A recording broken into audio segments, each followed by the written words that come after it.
My name is Eleanor Vance. For 58 years, I lived what most would call an ordinary, decent life in the rolling hills of Asheville, North Carolina. A life steeped in the gentle rhythms of family, community, and a quiet Christian faith. I was a wife to my dear James, a mother to 3 wonderful grown children, Rachel, Michael, and Grace, and eventually, a doting grandmother. I worked as a librarian, finding satisfaction in the ordered calm of bookshelves and the simple joy of helping a child discover the magic within a story. But on June 23, 2021, the ordinary shattered. I died. Not peacefully in my sleep, surrounded by loved ones, but violently, unexpectedly, in the fury of a summer storm on a slick highway. I wasn't ready, not in the way you might prepare for a scheduled surgery or a long illness. My life felt full, my faith sufficient. Yet, in the moments after my heart stopped beating, I found myself face to face with Jesus, guided by an angel, and entrusted with a mission that would redefine not only my understanding of life and death, but the very fabric of reality itself, forcing me to confront the quiet questions I had harbored for years. I grew up firmly rooted in the soil of Appalachian Christianity. Sunday mornings meant starched dresses, singing hymns in the church choir, listening attentively to sermons about the boundless love and sacrifice of Jesus Christ. Our faith was the cornerstone of our family, the lens through which we viewed the world. James and I met at a church youth group event, married young at 22, and raised our children within that same tradition. We taught Rachel, Michael, and Grace the importance of kindness, humility, forgiveness, and trusting in God's plan. We prayed before meals, read Bible stories at bedtime, and encouraged them to live lives reflecting Christian values.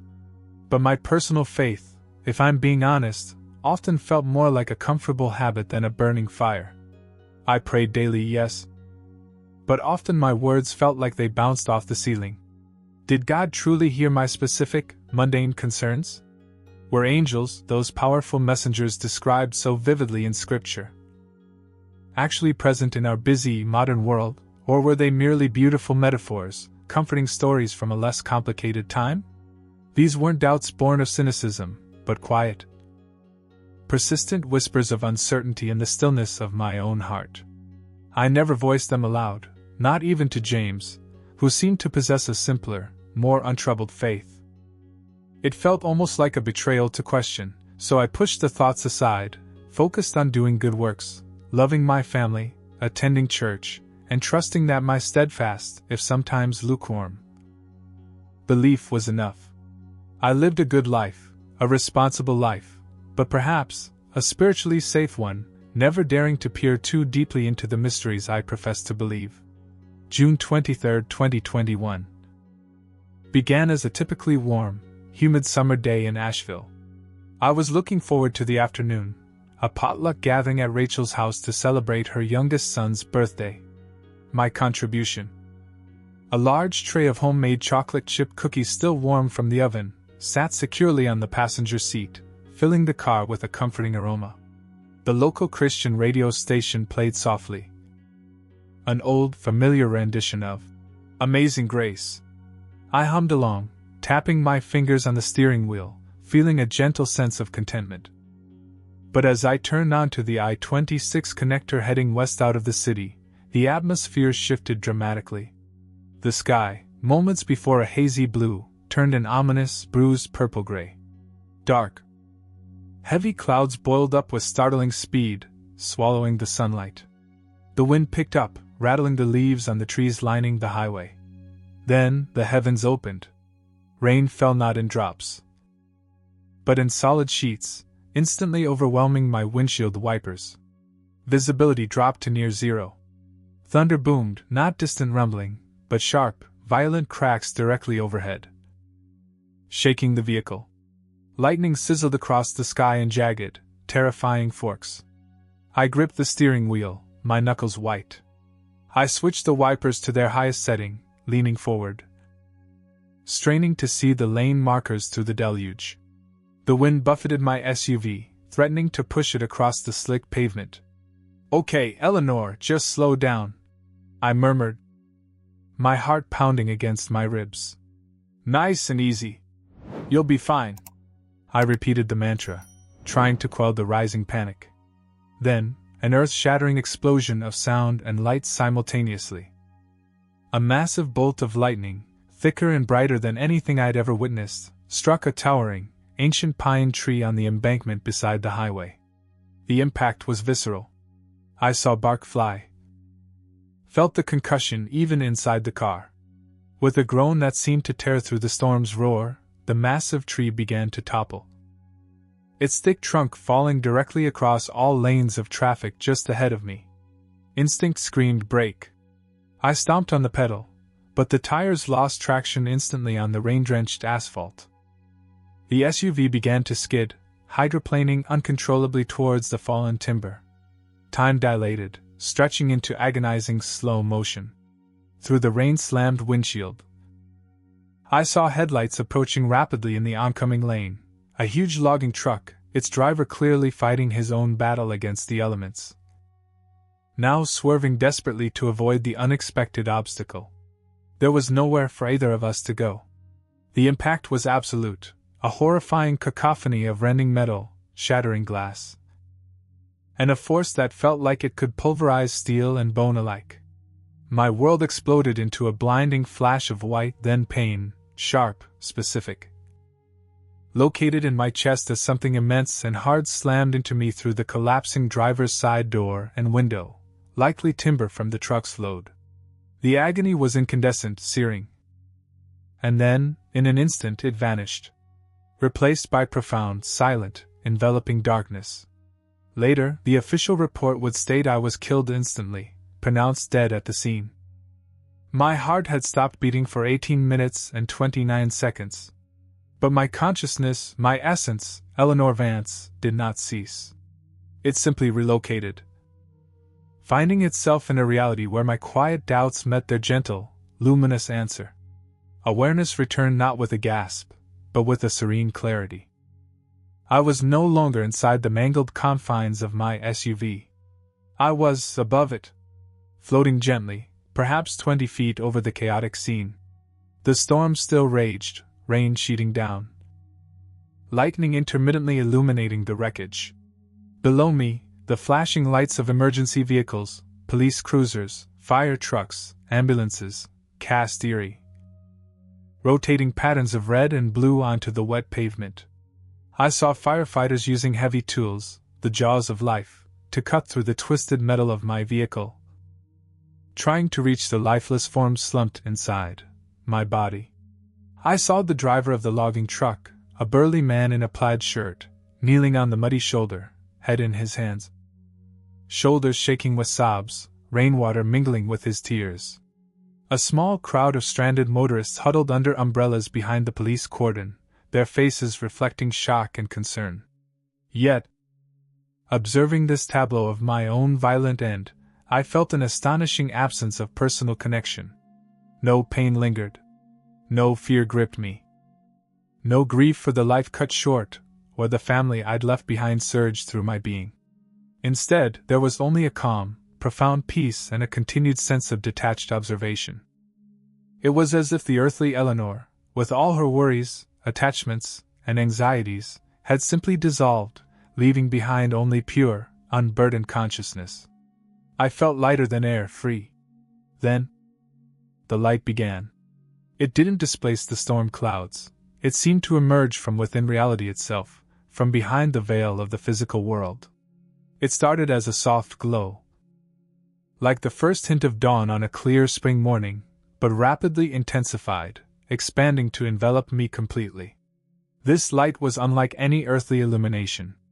It was warm, incredibly bright yet soothing to my spiritual eyes, and palpably alive. It vibrated with an energy that felt like pure, unconditional love, washing over me, cleansing me, dissolving any residual shock or confusion.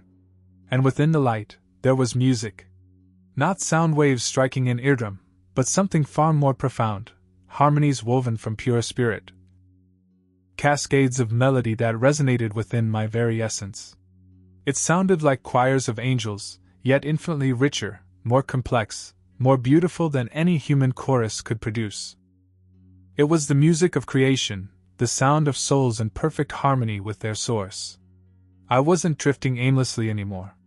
I felt grounded yet weightless, standing on some unseen, stable platform within the luminous expanse.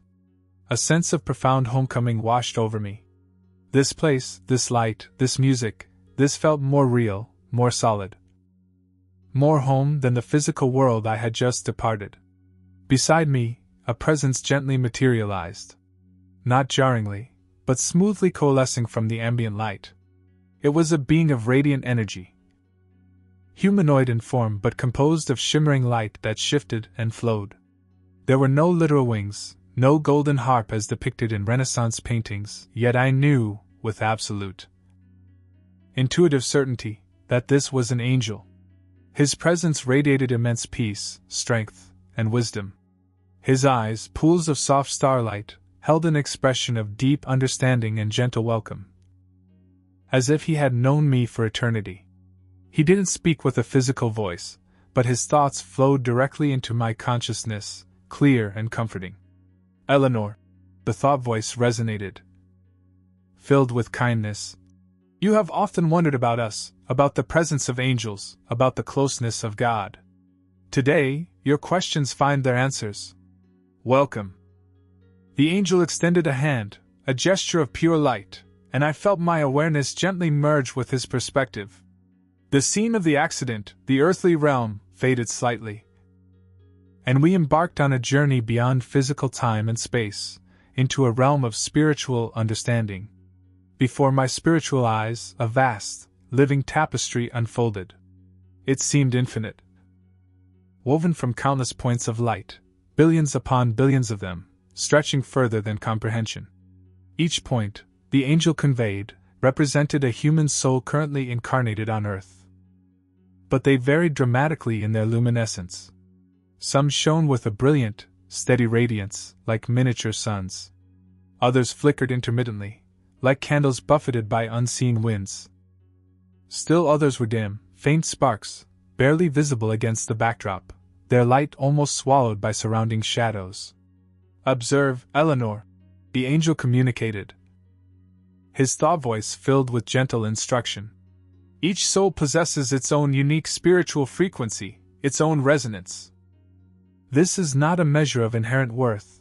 All souls are infinitely precious to the Creator. Rather, it reflects their current state of openness, their receptivity to divine light. Their alignment with love versus fear, with spirit versus dense materiality. He guided my attention towards specific points within the tapestry, zooming in, allowing me to perceive the earthly context connected to the lights. I saw a brightly shining soul, a young child lying in a hospital bed, pale and weak, yet her spirit blazed. Her mother sat beside her, praying silently, her own light flickering with anxiety but held steady by love. Around the child's bed, unseen by the mother, stood 3 luminous figures, angels, radiating comfort and healing energy. The mother couldn't perceive them, caught in her fear and grief. But the child, her eyes closed, smiled faintly, her spirit clearly sensing the loving presence surrounding her. Children, the angel explained, often retain a natural spiritual sensitivity, their connection less obscured by the layers of conditioning and distraction that accumulate with age. Their hearts are often more open, their frequency more attuned to ours. Then, he showed me a dimmer light, an elderly man in a quiet room in a nursing home, staring towards a seemingly empty corner. His physical body was frail, nearing its end. But his soul light pulsed with a quiet anticipation. "I'm ready," he whispered, his voice barely audible even to my spiritual perception.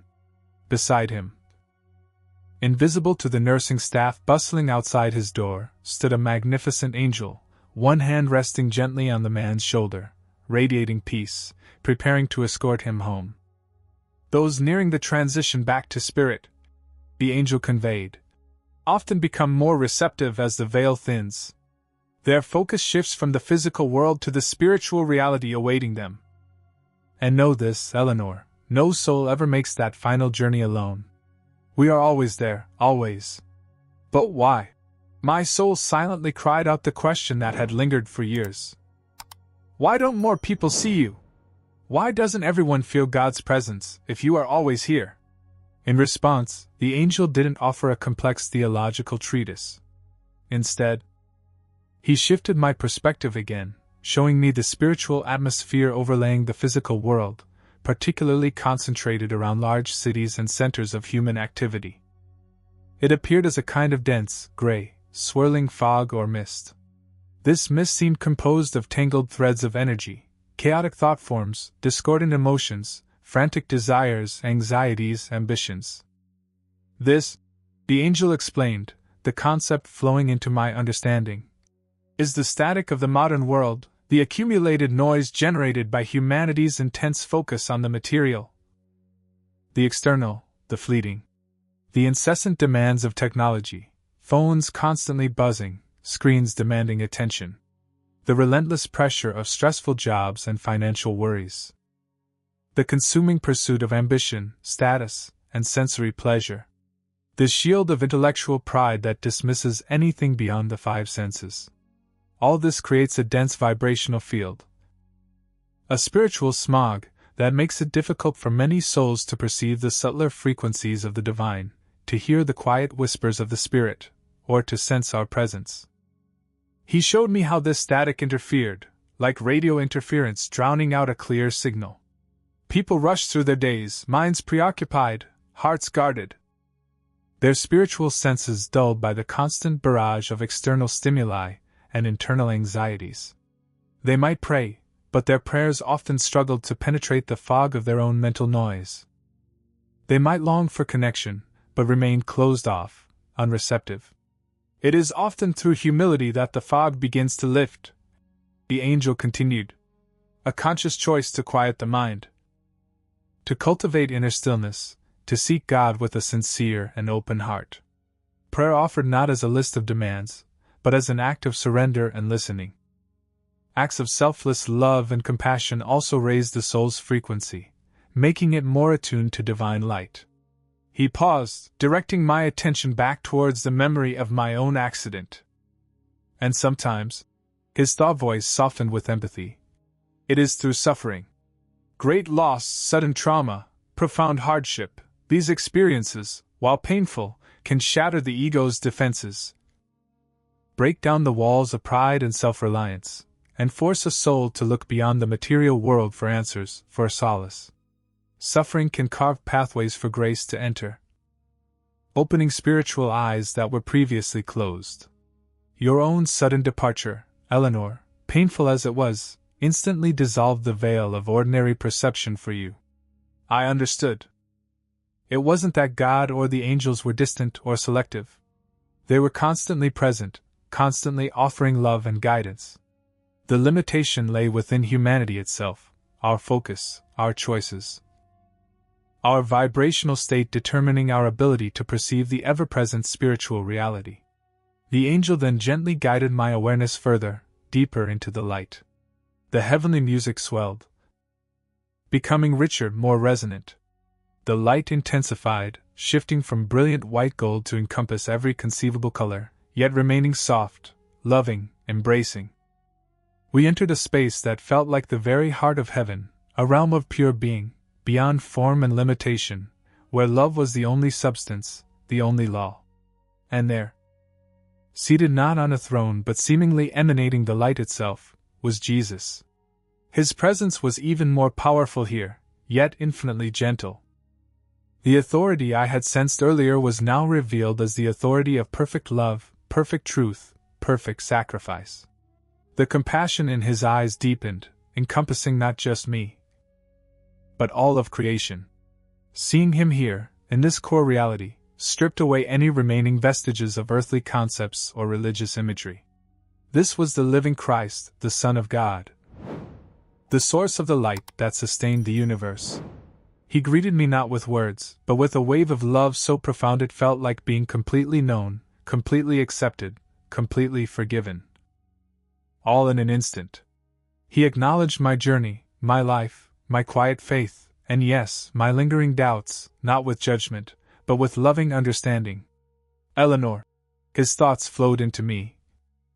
Warm as sunlight, clear as crystal. You lived a life striving for goodness, guided by love for your family and a desire to follow my teachings. Yet, fear and doubt sometimes clouded your heart, preventing you from fully experiencing the closeness you craved. Let me show you how we work, how heaven touches earth, even when unseen. He extended his hand, and scenes from ordinary life flickered before my spiritual sight, but viewed now through his divine perspective, revealing the hidden layer of grace and angelic intervention. I saw a busy supermarket parking lot. A young mother, flustered, dropped her wallet without noticing. A moment later, a teenage boy, headphones on, seemingly oblivious, suddenly stopped, glanced down, picked up the wallet, and ran to return it to her. A prompting, Jesus conveyed. A gentle nudge from her guardian angel, perceived by the boy as a sudden impulse.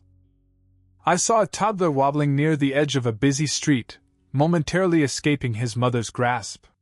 Just as he was about to dart into traffic, he tripped, falling harmlessly onto the grass verge. His mother scooped him up, scolding him gently, unaware. An unseen hand, Jesus revealed. A moment of angelic intervention, preventing tragedy. I saw a nurse in a hospital late at night, preparing a patient's medication. She paused, frowning, rereading the chart. Something felt off. She double-checked the dosage, realized it was incorrect based on the patient's latest blood work, and contacted the doctor for clarification, preventing a potentially harmful error. A whisper of intuition, Jesus explained. The Holy Spirit, often working through angels, guiding her professional judgment. He showed me countless other examples, a specific song playing on the radio at the exact moment someone needed encouragement, a sudden, comforting memory surfacing during a moment of grief, an unexpected phone call from a friend checking in just when loneliness felt overwhelming. We operate often in the subtle realms. Jesus communicated through intuition, through coincidences, through memory, through the kindness of strangers, through the beauty of nature. We comfort, we warn, we guide, we protect, constantly weaving threads of grace into the fabric of human life.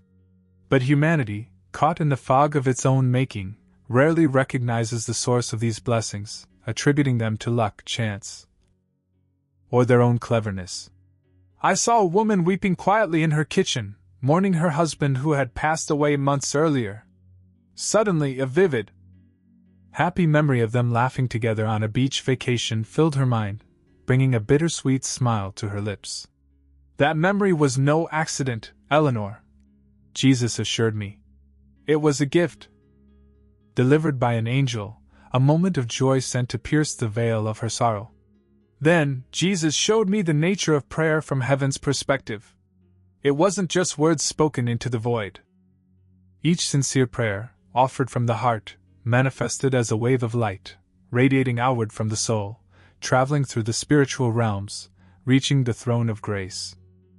I saw prayers for healing appearing as gentle, shimmering green light, prayers for strength as steady, golden beams, prayers of repentance as soft, cleansing blue, prayers of gratitude as sparkling, iridescent bursts.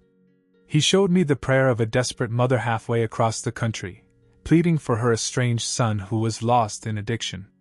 Her prayer light traveled, persistent and loving, finally touching his soul during a moment of utter despair in a dark alleyway. It didn't force him, but it opened a crack in his darkness, allowing a flicker of hope.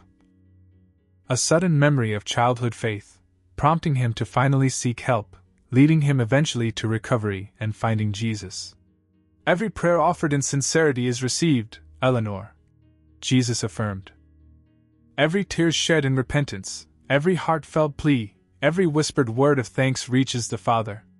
The answers may not always come in the form or timing you expect, for divine wisdom sees the larger tapestry, the soul's deeper needs. But no prayer is ever ignored, no loving intention ever wasted. They ripple outwards, contributing to the balance of light in the world. Overwhelmed by these revelations, humbled by the glimpse into the intricate workings of divine love and angelic ministry, I finally formed the question that had been hovering in my consciousness. Why me? Why was I shown all this? Why this experience, Lord, when so many others live and die without such a sign? Jesus looked at me, his eyes holding both the tenderness of a loving father and the clear sight of a divine teacher. Some souls are called to walk primarily by faith, trusting in truths unseen. Their steadfastness a powerful testament in itself. He explained gently. Others, like you, Eleanor, are chosen for a different path. They are permitted a glimpse beyond the veil. Not because they are more worthy or spiritually advanced, but because their specific testimony is needed in the world at a particular time. You are sent back to share. To be a bridge for others struggling with the same quiet doubts you harbored. He showed me, briefly, the potential impact of my return. If I remained silent, burying the experience out of fear or disbelief, my children's faith might remain pleasant but ultimately superficial, vulnerable to the world's distractions. My grandchildren might grow up without the vibrant understanding of God's active presence that I could now offer. But if I shared, if I spoke the truth of what I had seen and heard. He showed me Rachel, Michael, and Grace finding a deeper, more personal connection with him, their faith ignited by my testimony. He showed me members of my church, neighbors, friends, even strangers who might read my story, whose hearts were quietly searching, waiting for a sign, a confirmation that God is real, that angels are near. That love truly is the ultimate reality. My story could be the catalyst that opens their spiritual eyes. But there will be a cost, he cautioned, his gaze steady, preparing me. The vision shifted briefly.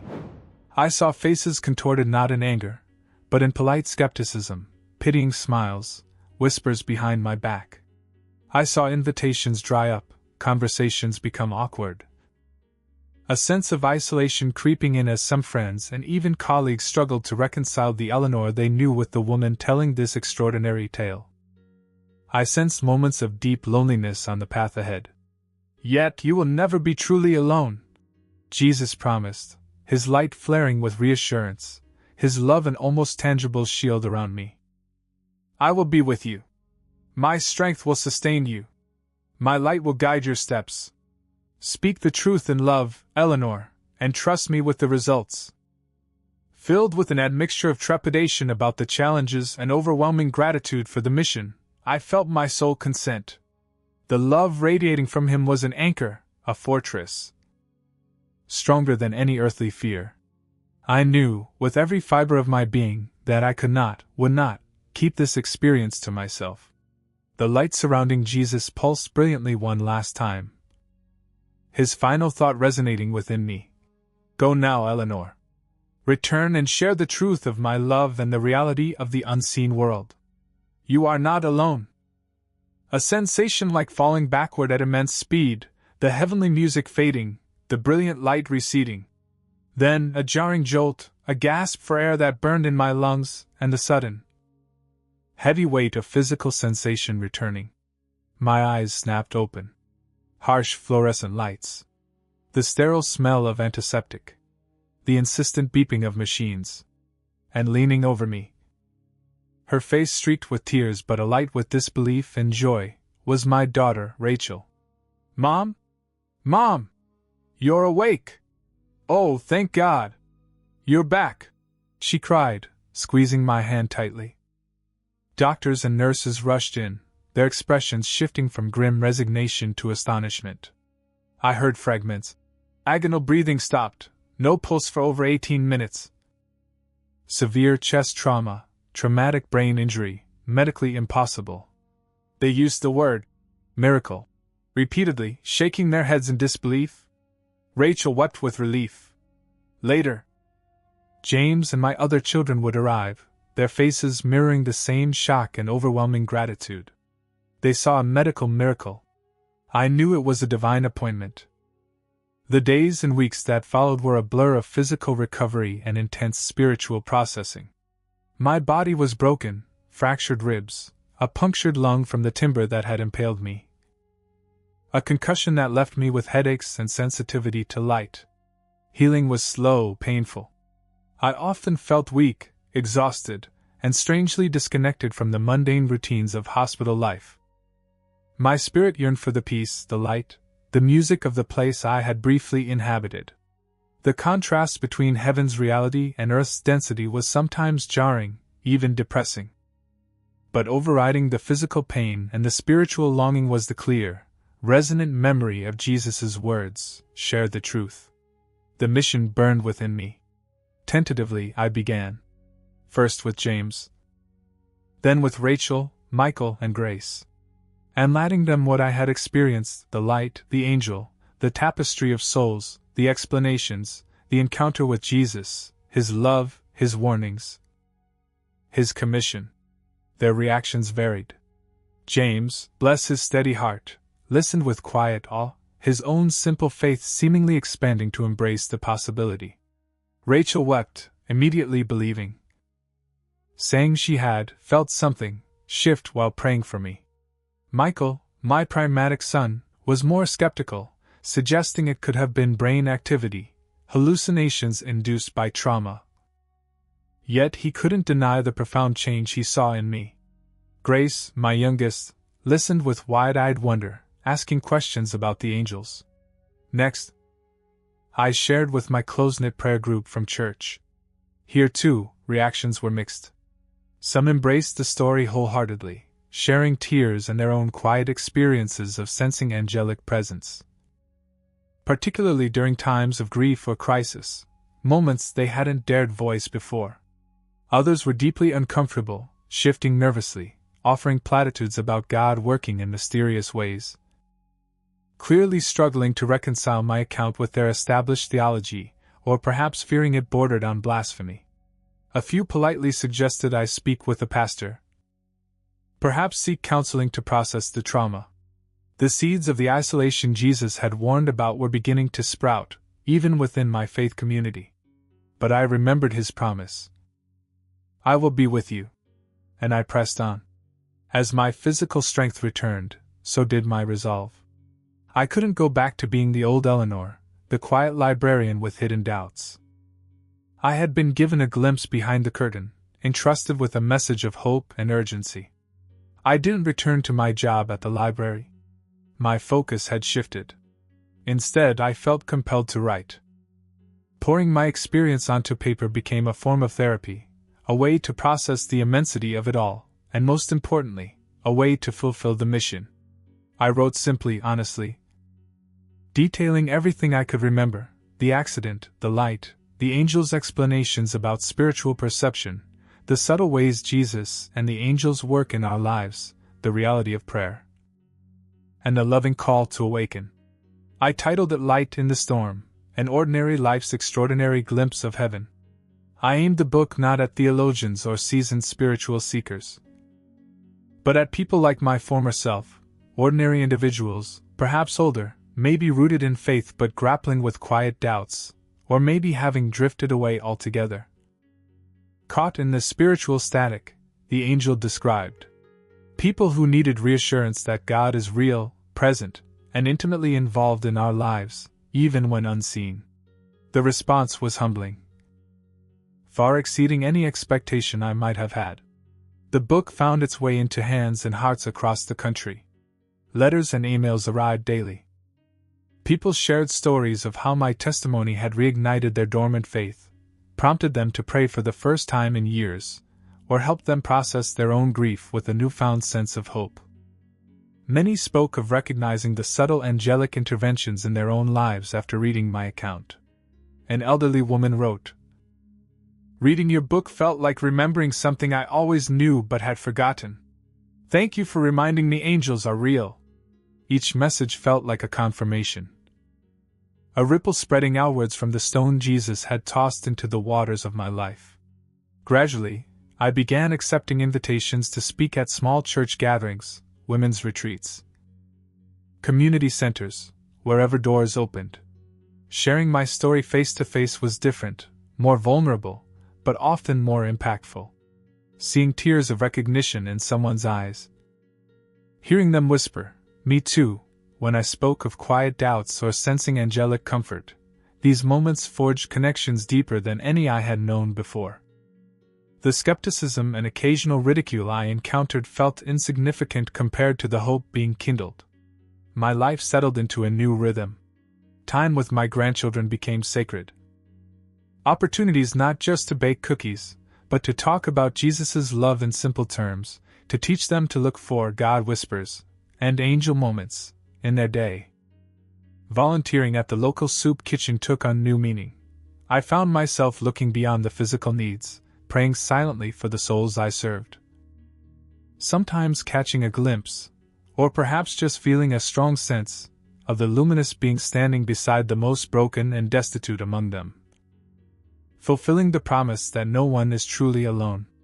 My own prayer life deepened, shifting from dutiful recitation to heartfelt conversation, trusting that every word, every feeling, reached the heart of God. Now I live each day with the awareness that heaven is not some distant, future destination, but a reality interwoven with ours, accessible through faith, humility, and an open heart. I was an ordinary woman, comfortable in my quiet faith yet shadowed by unspoken questions. But I died in a storm, and I was revived not just physically, but spiritually. Tasked with sharing the light I witnessed. If you are reading or hearing my story, perhaps you recognize some of your own quiet questions, your own moments of wondering if God is truly near. If angels truly watch over us. Especially if you find yourself in the later seasons of life, perhaps between 50 and 65 or beyond.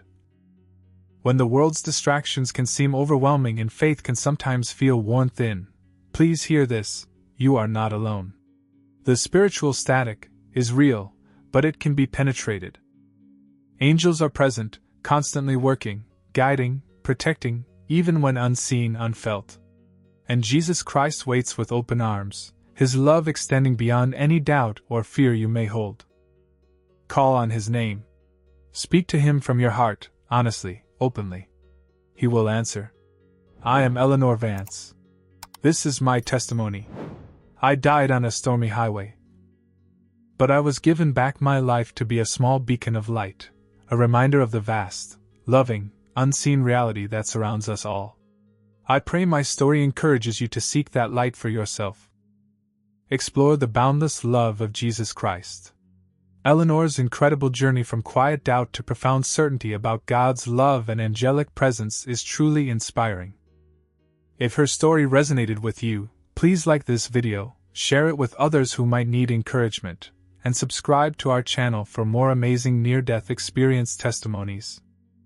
Don't forget to click the notification bell so you never miss a story.